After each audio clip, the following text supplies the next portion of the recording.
this video, I'll be breaking down how to start a business and how to register your own business in Canada. Starting a business in Canada can actually be much easier than you think. In fact, you can start a business right now without registering with the government or paying any fees if you start a sole prop business under your name. A sole prop is the simplest form of the business, and this is what I highly recommend to most Canadian entrepreneurs, especially when they are just first getting started. Now, with the sole prop, you are your business and your business is you. So there is no separation between you and your business. All of your income after your business expenses will be taxed under your personal name, which makes taxes very easy. Now, when you file your tax return, you combine your regular employment income from your full-time job with your net business income, and it's all done in just one tax return. With the sole prop, it's very simple. All of your business money is your money, but you also get all the risk from your business. There is no distinction between you and the business. So if something happens and your business gets sued, you'll get sued as well, and you can potentially lose your personal assets like your house, your car, your savings, even if they have nothing to do with your business. That's one of the main downsides of the sole prop, which is there is no liability protection. So if you're worried about the potential lawsuits based on the nature of your business, you might want to consider incorporating. Normally, incorporating only makes financial sense when your business starts earning a lot of money, but I'll get to that later in this video. So when you're first getting started and you don't have a lot of income, a sole prop under your name is the way to go, and it really couldn't be easier. You just operate your business under your personal name as an individual. You don't need to register with the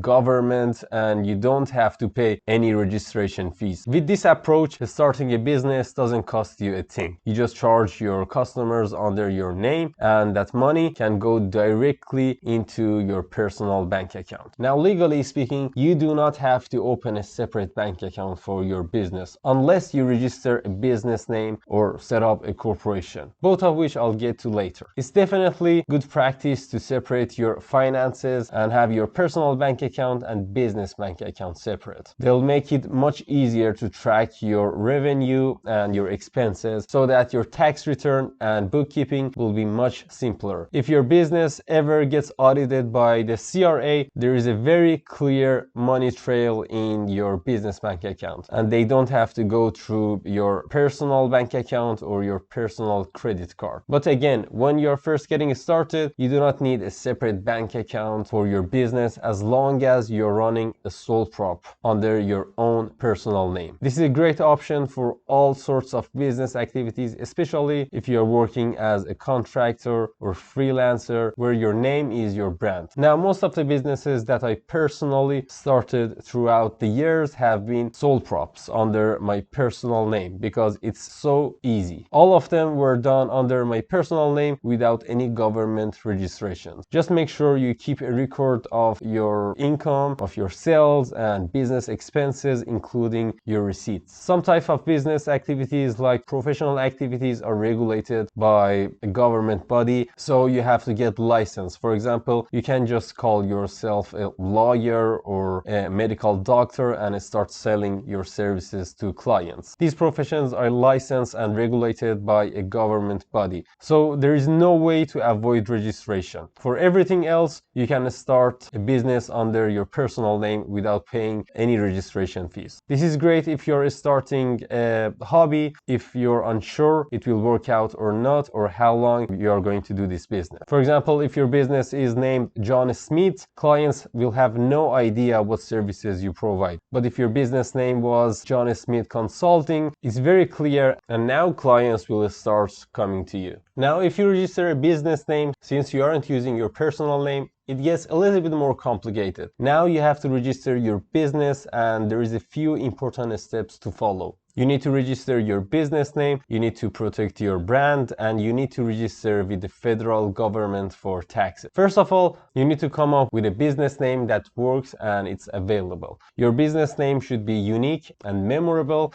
and it should give some clue to the services you provide. Now, there are a few rules that you must follow. Obviously, no profanity, and you can't be misleading. For example, you can't call yourself a university or a college or a charity and mislead the public. You can't also call yourself a corporation if you are operating as a sole prop. A lot of people think that using the word corporated, incorporated, or inc at the end of their business name makes it more official. But you can't actually do that unless you are operating a corporation. Alright, once you have a name, you have to make sure that the name isn't already taken. So you have to do a NUANS business name search. NUANS allows you to search for all registered business names and trademarks across Canada or particular provinces. Here is what I suggest. Start with a free NUANS search to see if your name is available, and search on Google, Facebook, and Instagram. Once you're convinced that the business name is available, then order the official NUANS report. It will only cost you $14. When order a NUANS report, they will reserve your name for I think 90 days. Also, a NUANS report is required for new corporations, but for some provinces it's only optional for sole props. Even if it's optional, now let's see how to perform a free NUANS name search. We start by going to nuans.com and choosing our language. Next, scroll down to the NUANS report. Remember, the official report will cost $14, but you can do a preliminary search for free. So if the business name is available, you should go ahead and register your business. Remember, this is required if your business is operating under any name other than your personal name, and you must register your business in the province that you live in as well. Now, this isn't a federal registration. You'll be registering your business name with your provincial government, and different provinces have different rules. For example, in Ontario, it will cost you $60 to register a business name, and again, this $60 is a tax deduction as a business expense. This business registration is valid for 5 years, so every 5 years you'll have to renew and pay $60 again. I'll include a link down in the description so you can go ahead and check it out. For other provinces, you can always go ahead and do a Google search. Now, after you register, you'll obtain a master business license. Now you can officially operate a business in your province using that business name. The master business license will allow you to open a bank account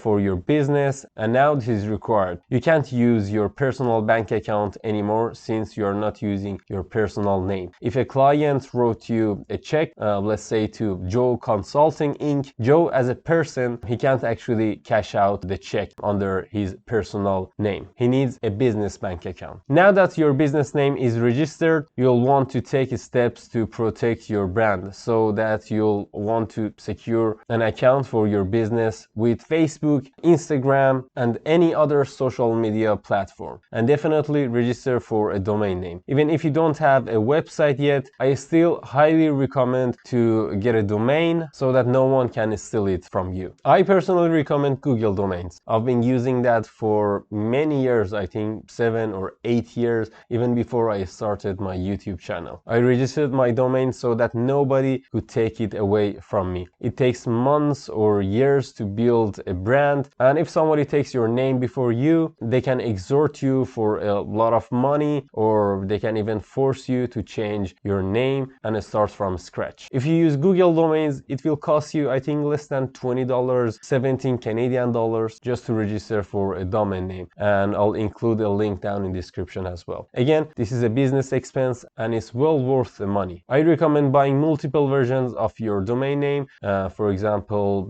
.com and .ca for Canadians. If you are incorporating your business, then identical names are not allowed. To get the most protection, you'll need to register a trademark. For most people, a trademark is definitely excessive. It's not necessary, but you can also go ahead and do it yourself. Trademark registration in Canada costs I think $400, and it takes between 1 to 2 years. So when you register a business name, you have registered with the provincial government, but you also need to go ahead and register with the federal government for your taxes, because this is a common source of confusion. With the provincial registration, you receive a master business license, and that includes a business identification number, or BIN. But you also need to register with the federal government through the CRA, and they will give you a business number, or BN. So keep that in mind, that both of them are two different numbers, although they both have 9 digits. The BIN is used by the Ontario government to identify your business, but the BN, the business number, is used by the federal government for your tax purposes. So the business number is much more important, and you can think of it as a social insurance number of your business. In Canada, in most provinces, when you register for a business name, you'll automatically register for federal business as well. If you're just starting out, you do not need to register for a business number with the CRA, as long as you're running a sole prop under your own personal name. But there are a few exceptions. For example, if you want to use different business names, or if you want to use any business programs associated with the CRA, then you'll need a business number. This includes payroll for employees, GST, HST,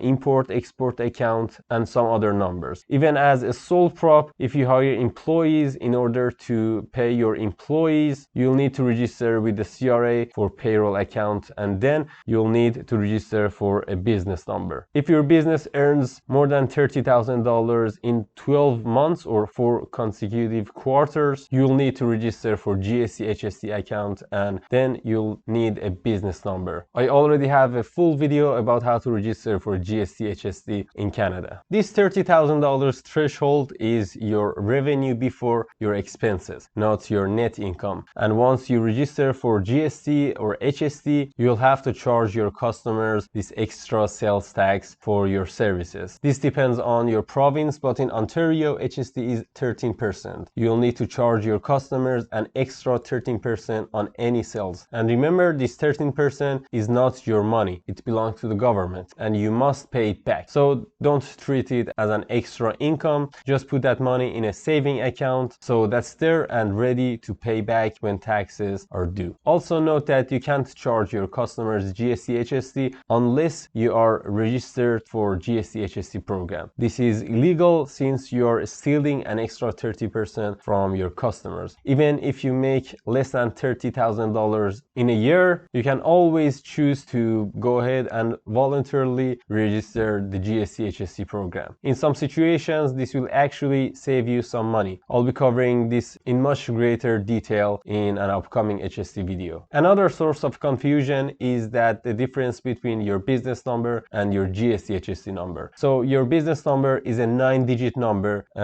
associated to your business for tax purposes. It's like your social insurance number or SIN number. If you register for additional programs like payroll, GST, HST, they'll attach a suffix to your business numbers. For example, if your business number is 123456789, your GST, HST number would be 123456789 RT0001, which means the same business number plus a program identifier like RT for GST, HST. So for the vast majority of entrepreneurs, I highly recommend starting your business as a sole prop, either under your personal name or under a registered business name. As I mentioned earlier, if you want liability protection from potential lawsuits, you'll need to open a corporation, which means you and your business are gonna be two separate entities. Unlike a sole prop, your corporation money is not your money. Your corporation is a separate legal entity, and this protects your personal assets in the event of a lawsuit. So if someone sues your business, they'll only can come after your business money, not your personal assets like your home, your car, your savings, and much more. So they're going to be safe. So here is the bottom line. Incorporating your business only makes financial sense when you're earning a lot of money, like more than $100,000 in net income. That's because opening a corporation will cost you a lot of money and thousands of dollars to maintain that every year. On top of that, you'll be paying about the same every year to file your corporate tax returns. This is a significant upfront cost, and so the lower corporate tax rates only really make up for when you're in a high tax bracket, which means above $100,000 a year. There are a lot more factors to consider, which I'll cover in an upcoming video, but here is my advice. advice. When you're just starting a business, start as a sole prop, and as your business grows and your income grows, once you get to that high tax bracket, you can convert your sole prop into a corporation